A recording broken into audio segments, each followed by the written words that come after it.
ஹாய்ங்க. பெங்களூரில் எங்கள் வீட்டு பக்கத்தில் வந்து ஒரு லேக் இருக்குது. டெய்லியும் இல்லை, வீக்லி ஒன்ஸ் வந்து இங்கே போயிடுவோம். நல்லா நேச்சர் பேஸாக இருக்குன்னு சொல்லிட்டு இங்கே போவோம். நாங்கள் ஃபஸ்ட்டு இந்த லேக்குக்கு போனோடி பண்ணுற முதல் விஷயம், அங்கே என்ட்ரன்ஸ்லேயே ஒரு டீ கடை இருக்கும். அந்த டீ கடையில் போய் அந்த பஃப் டப்பா தெரியுது பார்த்தீங்களா, அதில் வந்து ஏதோ ஒரு சமோசாவோ பஃப்போ எதையோ ஒன்று வாங்கி சாப்பிடுவோம். வாங்கிட்டு அதுக்கப்புறம் காஃபி, அங்கே வந்து காஃபி சூப்பராக இருக்கும். அதனால ஒரு காஃபி அண்ட் ஏதோ ஒரு பஃப்போ ஏதோ ஒன்று வாங்கிட்டு அந்த நேச்சர் அப்படியே ரசிச்சிட்டே சாப்பிடுவோம். நிறைய பேர் வருவாங்க, ஏன்னா சிட்டி சைடு இருக்கனால எல்லோரும் மோஸ்ட்டாக அந்த நேச்சராக இருக்கணும்னு ப்ரிஃபர் பண்ணுவாங்க. அதனால் வீக்லி ஒன்ஸ் இந்த ரிலாக்ஸ் பண்ணுறதுக்காக அந்த மாதிரி நிறையா பேர் வருவாங்க. ஸோ நாங்களும் அப்படியே போயிட்டு அந்த வியூலாம் என்ஜாய் பண்ணிவிட்டு டீ காஃபி அந்த மாதிரிலாம் குடிச்சு சாப்பிட்டு, அண்ட் இந்த பறவை அங்கே லேக் ஃபுல்லாக இருக்குங்க. நான் அதை அங்கே தான் ஃபஸ்ட் டைம் பார்த்தேன். தண்ணிக்குள்ளே போகும், வெளியில் வரும், தண்ணிக்குள்ளேயே பறக்கும், எல்லாம் பண்ணும்.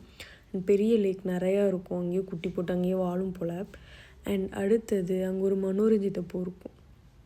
எப்போ போனாலும் அதில் பூ இருக்கான்னு பார்த்துட்டு எப்படியும் ஒரு 2-3 பூ இருக்கும். அந்த பூவெல்லாம் பொறிச்சு கலெக்ட் பண்ணிட்டு வந்து வீட்டில் இருக்க சாமிக்கு வைப்போம்.